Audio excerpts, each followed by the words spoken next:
Welcome back to the Cold Slice Podcast. This is Dylan. It's just going to be me on today's episode. We kind of ran out of some stuff just due to scheduling with the weddings and all that. So today's kind of a surprise episode. I will be reading a book that my wife is reading called A Court of Thorns and Roses. I have no idea what this book is about, other than the fact that it's basically about fairies having sex. That's as much as I have gotten out of the descriptions. So I'm going to read you guys maybe a chapter or two, and we'll kind of see where we land. Also, I understand it's sort of a medieval sort of fantasy, so to get into the spirit of things, I've prepared myself some fine cheeses and apple juice. So here we go. Chapter 21. What's the name of this chapter? Chapter 21, The Night of Deep Desires. Okay. Everything about the stranger radiated sensual grace and ease. Okay, hold on. All right, hold on. Serious this time. Everything about the stranger radiated sensual grace and ease. High fae, no doubt. His short black hair gleamed like a raven's feathers, offsetting his pale skin and blue eyes. So deep they were violet. Even in the firelight, they twinkled with amusement as he beheld me. That's a weird way to say that. For a moment, we said nothing. Thank you didn't seem to cover what he'd done for me, but something about the way he stood with absolute stillness, the night seeming to press in closer around him, made me hesitate to speak, made me want to run in the other direction. He, too, wasn't wearing a mask. From another court, then. A half-smile played on his lips. What's a mortal woman doing here on a fire night? On fire night. His voice was a lover's purr that sent shivers through me, caressing every muscle and bone and nerve. This man's a cat. I took a step back. My friends brought me. The drumming was increasing in tempo, building to a climax I didn't understand. It had been so long since I'd seen a bare face that looked even vaguely human. His clothes, all black, all finely made, were cut close enough to his body that I could see how magnificent he was, as if he had been molded from the night itself. And who are your friends? He was still smiling at me, a predator sizing up prey. 2 ladies. I lied again. Their names, he prowled closer, slipping his hands into his pockets. I retreated a little more and kept my mouth shut. Had I just traded 3 monsters for something far worse? When it became apparent I wouldn't answer, he chuckled. You're welcome, he said, for saving you. I bristled at his arrogance, but retreated another step. I was close enough to the bonfire, to that little hollow where fairies were all gathered, that I could make it if I sprinted. Maybe someone would take pity on me. Maybe Lucian or Alice were there. Strange for a mortal to be friends with 2 fairies, he mused, and began circling me. I could have sworn tendrils of star-kissed night trailed in his wake. Aren't humans usually terrified of us? And aren't you, for that matter, supposed to keep to your side of the wall? I was terrified of him, but I wasn't about to let him know. I've known them my whole life. I've never had anything to fear from them. He paused his circling. He now stood between me and the bonfire, and my great escape route. And yet they brought you to the great rite and abandoned you. They went to get refreshments, I said, and his smile grew. Whatever I'd just said had given me away. I'd spotted the servants hauling off the food, but maybe it wasn't here. He smiled for a heartbeat longer. I had never seen anyone so handsome, and never had so many warning bells pealed in my head because of it. It's a strange word. I don't get that. Pealed? Whatever. Pealed. I don't know what that means, but I assume ringing off. I'm afraid the refreshments are a long way off, he said. Coming closer now. It might be a while before they return. May I escort you to somewhere in the meantime?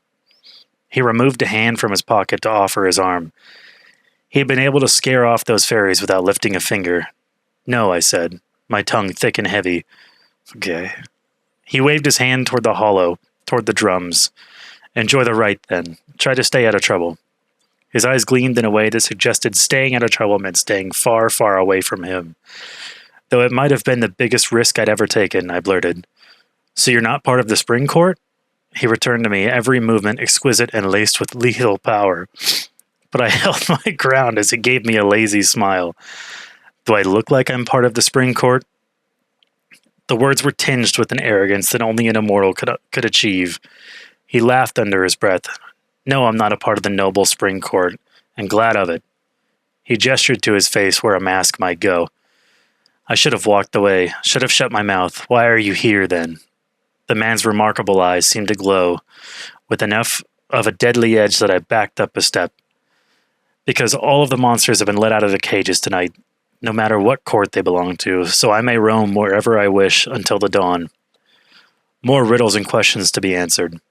But I'd had enough, especially as his smile turned cold and cruel.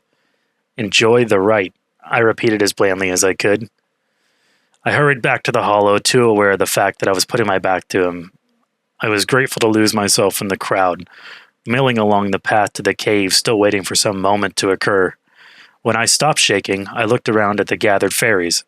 Most of them still wore masks, but there were some, like the lethal stranger, and those 3 horrible fairies who wore no masks at all. Either fairies with no allegiance or members of other courts. I couldn't tell them apart as I scanned the crowd. My eyes met with those of a masked fairy across the path. One was russet and shone as brightly as his red hair. The other was metal. I blinked at the same moment he did, and then his eyes went wide. He vanished into nothing, and a second later, someone grabbed my elbow and yanked me out of the crowd. Have you lost your senses? Lucian shouted above the drums. His face was ghostly pale. What are you doing here? None of the fairies noticed us. They were all staring intensely down the path, away from the cave. I started, but Lucian cursed violently.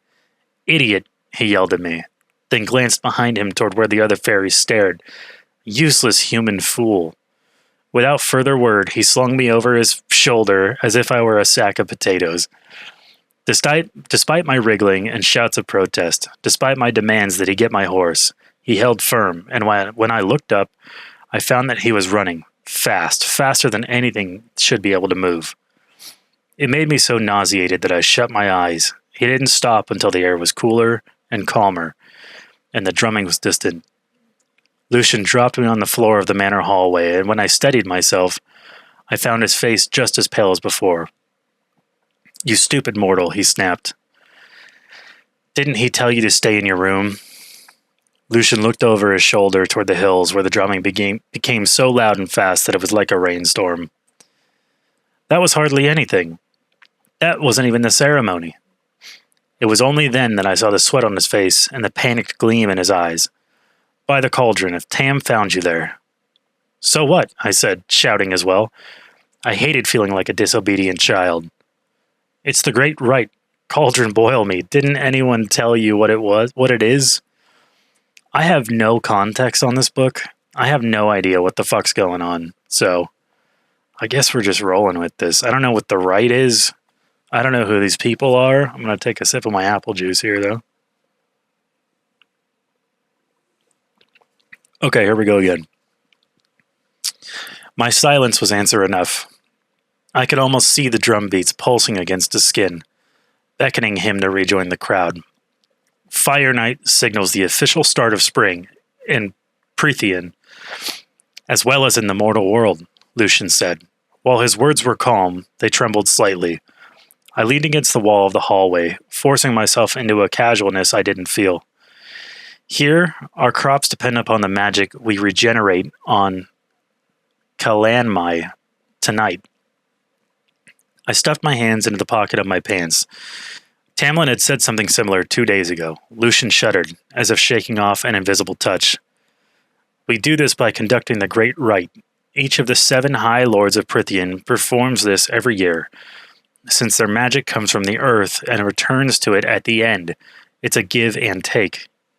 But what is it? I asked, and he clicked his tongue. Tonight, Tam will allow Great and terrible magic to enter his body, Lucian said, staring at the distant fires.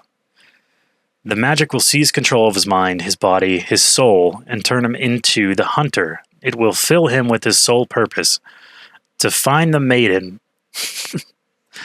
Okay. From their coupling, magic will be released and spread to the earth, where it will regenerate life for the year to come. What the fuck is this? My face became hot, and I fought the urge to fidget. Tonight, Tam won't be the fairy you know, Lucian said. He won't even know his name. The magic will consume everything in him but that one basic command and need. Who's the maiden? I got out. Lucian snorted. No one knows until it's time. After Tam hunts down the white stag and kills it for the sacrificial offering, he'll make his way to that sacred cave where he'll find the path lined with fairy females waiting to be chosen as his mate for tonight. What? Lucian laughed. Yes, all those female fairies around you were females for Tamlin to pick. It's an honor to be chosen, but it's his instincts that select her. But you were there, and other male fairies. My face burned so hot that I began sweating. That was why those 3 horrible fairies had been there, and they thought that just by my presence, I was happy to comply with their plans. Ah, Lucian chuckled. Well, Tam's not the only one who gets to perform the rite tonight. Once he makes his choice, we're free to mingle, though it's not the great rite. Our own dalliances tonight. Dalliances? Dalliances? Dalliances. Tonight will help the land too. He shrugged off that invisible hand a second time, and his eyes fell upon the hills. You're lucky I found you when I did, though, he said, because he would have smelled you and claimed you. But okay, but it wouldn't have been Tamlin who brought you into that cave. His eyes met mine, and a chill went over me. And I don't think you would have liked that. Tonight is not for lovemaking. Okay. I swallowed my nausea. I should go, Lucian said, gazing at the hills. I need to return before he arrives at the cave. At least try to control him when he smells you and can't find you in the crowd. It made me sick, the thought of Tamlin forcing me. That magic could strip away any sense of self, of right or wrong. But hearing that some feral part of him wanted me, my breath was painful. Why don't girls just watch porn? This is ridiculous. Stay in your room tonight, Fair, Lucian said. I don't know if that's her name, but he just called her a Fair. Walking to the garden doors. No matter who comes knocking, keep the door locked. Don't come out until morning. At some point I dozed off while sitting at my vanity. I awoke the moment the drums stopped. A shuddering silence went through the house, and the hair on my arms arose as magic swept past me, rippling outward. Though I tried not to, I thought about the probable source and blushed, even as my chest tightened. I glanced at the clock. It was past 2 a.m. Well, he'd certainly taken his time with the ritual, which meant the girl was probably beautiful and charming, and appealed to his instincts. Okay, I wondered whether she was glad to be chosen. Probably. She'd come to the hill of her own free will, and after all, Tamlin was a high lord, and it was a great honor. And I suppose Tamlin was handsome, terribly handsome, even though I couldn't see the upper part of his face. His eyes were fine and his mouth beautifully curved and full. And then there was his body, which was... I hissed and stood. Why? Why does she hiss? I stared at my door, at the snare I'd rigged. How utterly absurd, as if bits of rope and wood could protect me from the demons in this land. Needing to do something with my hands, I carefully disassembled the snare. Then I unlocked the door and strode into the hallway. What a ridiculous holiday. Absurd. It was good that humans had cast them aside. I made it to the empty kitchen, gobbled down half a loaf of bread and an apple, and a lemon tart. All right, bitch. I nibbled on a chocolate cookie as I walked to my little painting room. I needed to get some of the furious images out of my mind, even if I had to paint by candlelight. So broody. Let's see here. Hold on. I was about to turn down the hallway when a tall male figure appeared before me. The moonlight from the open window turned his mask silver, and his golden hair, unbound and crowned with laurel leaves, gleamed. Going somewhere? Tamlin asked. His voice was not entirely of this world. I suppressed a shudder. Midnight snack, I said, and I was keenly aware of every movement, every breath I took as I neared him. His bare chest was painted with whorls of dark blue woad, and from the smudges in the paint, I knew exactly where he'd been touched. I tried not to notice that they descended past his muscled midriff. I was about to pass him when he grabbed me, so fast that I didn't see anything until he had me pinned against the wall. Okay, here we go. The cookie dropped from my hand as he grasped my wrists. I smelled you, he breathed, his painted chest rising and falling so close to mine. I searched for you and you weren't there.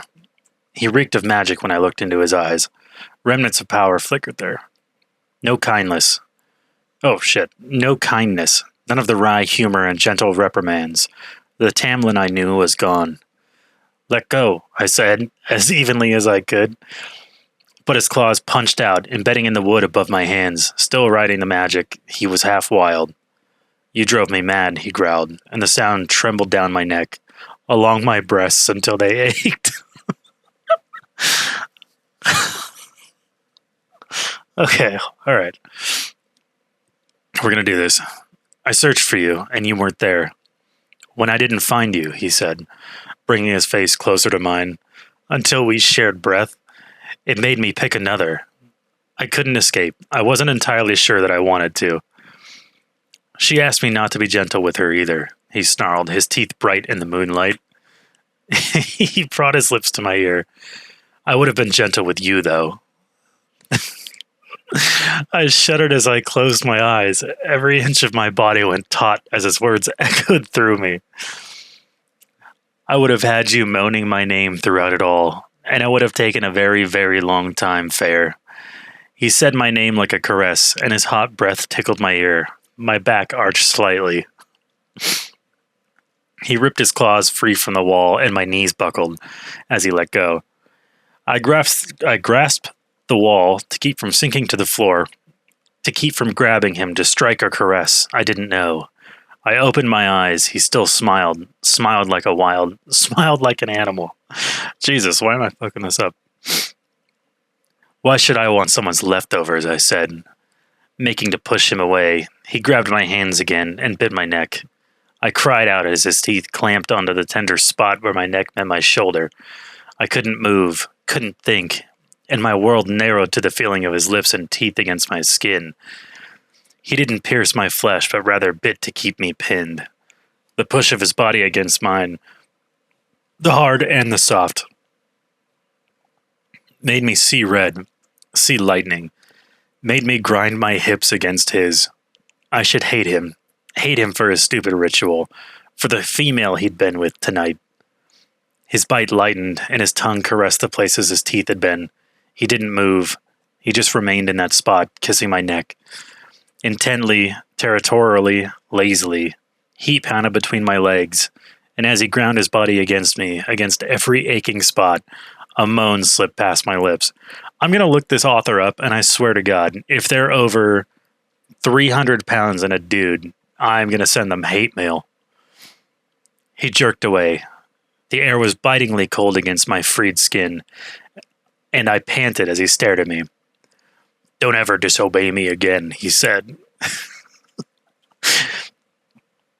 His voice a deep purr that ricocheted through me, awakening everything and lulling it into complicity. Then I reconsidered his words and straightened. He grinned at me in that wild way, and my hand connected with his face. Don't tell me what to do, I breathed, my palm stinging, and don't bite me like some enraged beast. He chuckled bitterly. The moonlight turned his eyes to the color of leaves in shadow. More, I wanted the hardness of his body crushing against mine. I wanted his mouth and teeth and tongue on my bare skin, on my breasts, between my legs, everywhere. I wanted him everywhere. I was drowning in that need. His nostrils flared as he scented me, scented every burning, raging thought that was pounding throughout my body, my senses. The breath that rushed from him in a mighty whoosh. He growled once, low and frustrated and vicious, before prowling away.